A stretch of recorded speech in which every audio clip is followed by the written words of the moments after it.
మన ప్రభువును రక్షకుడైన యేసుక్రీస్తు నామంలో అందరికీ శుభములు తెలియచేస్తూ ఉన్నాను. బాగున్నారా? ఈ దినాన ఆమోసు గ్రంథం నుండి 3వ అధ్యాయము 7వ వచనం ప్రకారము తన సేవకులైన ప్రవక్తలకు తాను సంకల్పించిన దానిని బయలుపరచకుండా ప్రభువైన యెహోవా ఏమీ చేయడు. తాను సంకల్పించిన విషయాలను సేవకులకి బయలుపరచకుండా దేవుడు ఏదీ చేయడు. ప్రియ సహోదరి సహోదరుడా, సేవకుడు నీ గృహమును దర్శించడానికి వచ్చినప్పుడు నువ్వు ఏ విధమైనటువంటి ఆతిథ్యమును, ఏ విధమైనటువంటి ఆహ్వానమును తెలియచేస్తున్నావు?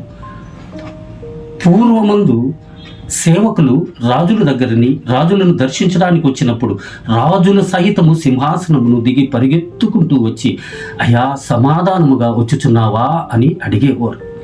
అయితే ఈనాటి దినాన సేవకుడు నీ ఇంటికి వచ్చినప్పుడు, నిన్ను దర్శించడానికి వచ్చినప్పుడు, ఆయన ఉదయకాల సమయంలో ఆయనకు బయలుపరిచిన విషయాన్ని నీ యందు తెలియచేయుటకు నీవు చేసిన సత్క్రియల ద్వారా, నీవు చేసినటువంటి సేవా కార్యక్రమం ద్వారా దేవుడికి దగ్గరగా ఉన్న విషయమును బట్టి ఆయన నీకు బయలుపరచాలని, ఆయనతో లేదా ఆయనతో మాట్లాడమని ప్రవక్తకు బయలుపరిచి నీ గృహమునకు పంపించినప్పుడు నీవు ఏ విధమైనటువంటి ఆతిథ్యం ఇస్తున్నావు? ఆయన తెలియపరిచే లోపే నీవు ఆయనకు తెలియపరుస్తున్నావా? ఆయన వాక్యం చెబుదామనుకున్నప్పుడే నీవు ఆయనకు వాక్యం చెబుతున్నావా? ఆయన రూతు అనగానే రూతు గురించి మొత్తం నువ్వే చెప్పేస్తావు. ఆయన చెబుదాము అనుకున్నప్పుడు నీవే చెప్తున్నావు. ఆయన ఏదైతే మాట్లాడాలి అనుకుంటున్నావో ఆయన నోటిని నీవు కట్టివేస్తున్నావు కదూ. అది దేవునికి చిత్తము కాదు.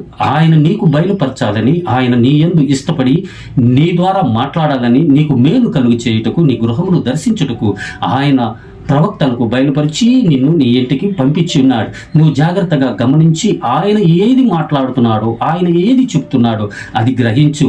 పాట ఇవ్వట్లేదు అని అలుగుతున్నావా? లేదు ప్రార్థన ఇవ్వట్లేదు అని అలుగుతున్నావా? అలాగా అలగటం దేవుని చిత్తము కాదు. ఆమోసు అంటున్నాడు 5వ అధ్యాయము 23వ వచనం ప్రకారం, మీ పాటల ధ్వని నా యొద్ద నుండి తొలగనీయుడి. మీ పాటల ధ్వని నా యొద్ద నుండి తొలగనీయుడి. పాట పాడితే అందరూ ఆలకించులాగా ఉండాలి. పాట అందరూ వినులాగా ఉండాలి. నీవు మందిరంలోనే వారి నీ పాట వినరు.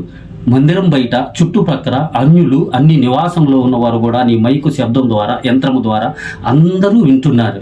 అది నువ్వు గమనించి పాడాలి. శృతి మాత లయపిత అన్నారు. శృతి లయలు కలిస్తేనే పాట కదా. చక్కగా పాడాలి, దేవుని సన్నిధిలో నేర్చుకోవాలి. అందుకే అంటున్నాడు, నీ పాటల ధ్వని నా యొద్ద నుండి తీసివేయుడి అంటున్నాడు. అంటే నేర్చుకొని పాడండి, జాగ్రత్తగా పాడండి.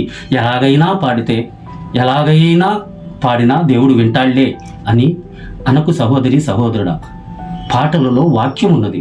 వాక్యమును నలుగురికి విస్తరింపజేస్తున్నావు. పాటలో వాక్యమును అన్యజనములోనికి ప్రవేశింపజేస్తున్నావు, లేదా స్వజనులకు లేదా విశ్వాసులకు నీవు వినిపింపజేస్తున్నావు. ఆయన ఏది బయలుపరిచినా కూడా దేవుని మాటను తీసుకున్నటకు లేదా సేవకుని మాటను తీసుకున్నటకు నీవు ప్రయత్నము చేయి.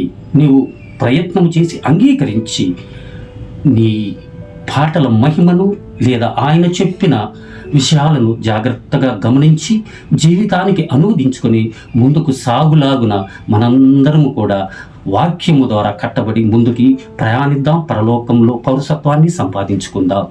ఈ మాటను మనందరి వినికిడిలో దేవుడు దీవించి ఆశీర్వదించునుగాక. ఆమేన్.